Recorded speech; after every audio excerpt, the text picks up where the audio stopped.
I'm Bobby here, and let's queer up the world review. Kazakhstan hit pause on harsh anti-LGBTQ+ bill. Kazakhstan has abruptly pressed pause on a sweeping anti-LGBTQ+ bill just 1 month after the lower chamber of parliament voted to ban so-called LGBTQ+ propaganda.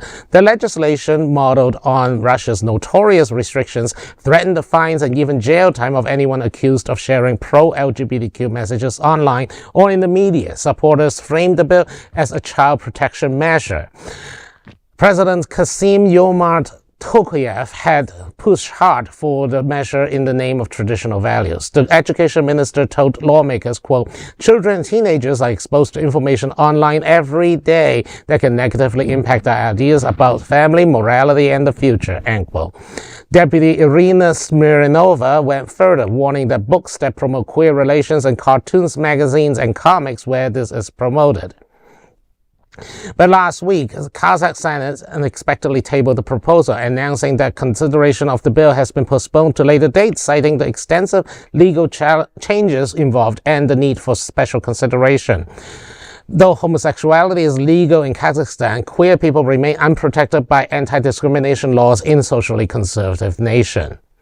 And here is what I call the Soviet paradox, because actually for a long time the Soviet Union decriminalized homosexuality, and yet the minute that USSR broke up, these states have risen up to try to reimpose some kind of ban, although not outright ban on homosexuality, but otherwise some kind of quote-unquote propaganda ban. And for the Kazakh Senate, I'm just going to say very nice, and in the name of Borat and everything that's holy. And also, I'm not surprised, Kazakhstan and Uzbekistan and many of the Central Asian countries are very conservative and often run by people who are, let's just say, a couple of sandwiches less than a full basket.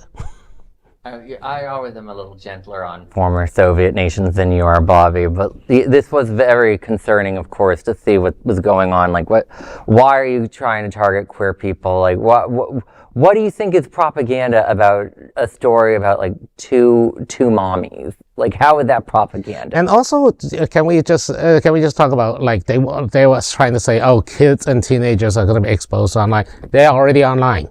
So, unless Kazakhstan want to enact their own version of Great Firewall of China, they are going to see this stuff. We are seeing, not just in former Soviet nations, but around the world, we're seeing greater censorship of the internet.